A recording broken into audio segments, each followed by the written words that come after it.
everyone. I hope and I believe you all are doing great. This is Dr. Arya, your pathology faculty. Now we will be studying about the rheumatoid arthritis. It is very important topic. You will read this topic in your physiology, you will read this topic in your pathology, then pharmacology, then in your fourth year you will read this topic in your medicine, and it is the main topic of your orthopedics as well. So you know how much importance we have given to this particular thing, right? Let's just see what it is. So rheumatoid arthritis is an autoimmune disorder.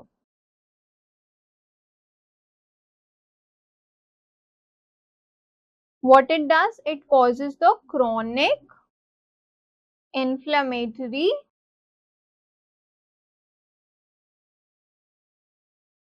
synovitis. As a result of which, guys, what happens is there is destruction mainly. There is destruction. Destruction of what? The cartilage and the bones. There is destruction of cartilage and the bones. So if I talk about the epidemiology, it is 1% worldwide. And the female is to male ratio is 3:1. This means the females are more prone to developing the rheumatoid arthritis disease. Okay. 𝗲𝗵𝗵𝗺 is involved, and I have already told you the mnemonic that the rheum has 4 walls. I hope you remember the mnemonic, right?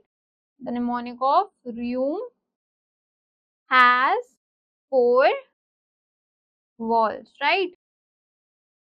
So what was rheum? Rheum means rheumatoid arthritis.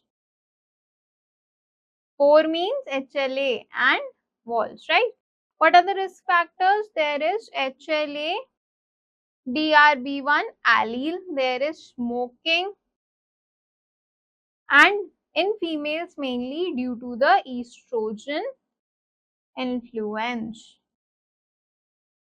Right, in female it is mainly due to the estrogen influence. Other risk factors are your smoking, alcohol intake, either they can be any infections, in hormonal changes, you have the estrogen influence, and the gut microbial alterations. If I talk about the pathogenesis, what happens is there is autoimmune reaction. There is autoimmune reaction first. After that, there is synovial inflammation. There is synovial inflammation. After the synovial inflammation, what happens? There is something called as pannus. So it leads to the pannus formation. There is pannus formation, and after the pannus formation, there is joint destruction. There is joint destruction. Next, what causes the initiation of your autoimmunity? There are triggers in genetically predisposed host like your CD4 T-cells. What they do? They activate the macrophages, and macrophages releases the cytokine. So there is cytokine release. There is cytokine release, right? Then you have the autoantibodies in the like your rheumatoid factors. In that you have the IgM mainly. Just remember this. In this you mainly have your IgM. Cytokine cascade.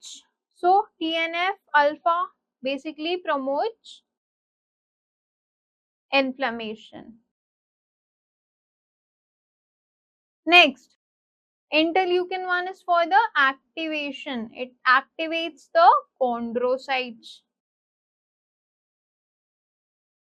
It activates the chondrocytes, and interleukin-6 is for the systemic manifestation. It is for the systemic manifestation. So TNF-α is for, it promotes the process of inflammation. Interleukin-1, it activates your chondrocytes, and interleukin-6 is for systemic manifestations. Now, if I talk about the pathogenesis, what happens is there are trigger present. After that, what happens? There is T cell activation. Then the cytokines are released, as a result of which there is synovial proliferation. After the synovial proliferation, there is pannus formation. And guys, just remember, after the pannus formation, the final process that has to occur is the cartilage. Or bone destruction. I don't know why my throat is getting so much hurt. There will be cartilage and bone destruction. Okay. Next, if I talk about the morphology of your synovium, you have it is edematous and thick. Edematous and thick, and it has dense lymphoplasmic infiltrates. This you need to keep in mind. For the joints have pannus. Pannus invades the cartilage and bone. Pannus invades the cartilage and the bone. And there is fibrosis. Fibrosis in late stage. There will be fibrosis in later stages. Okay. Next you have is the rheumatoid nodules. There is central fibrinoid necrosis. There is central fibrinoid necrosis that is common in your skin and lungs. What are the joints involved? So you have the small joints like your MCP and PIP in your wrist. MCP, DIP and PIP, I hope you know that are present in your wrist. The person will complain of that, doctor, I am having a morning stiffness. Morning stiffness of more than 1 hour. Whenever the person gets up from the bed, they are not able to bend their back properly. Okay, they are not able to stretch, they are not able to bend. There will be a lot of problems, right? In the deformities, there will be a swan neck deformity. There will be a Botnier's deformity. And there will be ulnar deviation. Ulnar deviation that you will be able to see. What are the extra articular manifestation? There will be nodules, vasculitis and lung fibrosis and eye scleritis that you will be able to see. Fatigue will be there, anemia will be there, fever, weight loss and Pelti's syndrome. Guys, tell me, in Pelti's syndrome, which nerve is involved? That you have to tell me. Okay. For diagnostic criteria, you have something called as EULAR criteria. If more than 6 points are there, it suggests that the person is suffering from rheumatoid arthritis. Okay, if more than 6 points are there, this means that the person is suffering from RA. For the investigations, rheumatic factors will be positive, anti-CCP will be positive, and ESR and CRP will be raised. Synovial fluid will be there, which will show that this is a inflammatory process which is going on inside the patient's body. For the imaging, you have to see in X-rays and MRI, you will be able to see the soft tissue swelling, erosions, and MRI detects the early synovitis.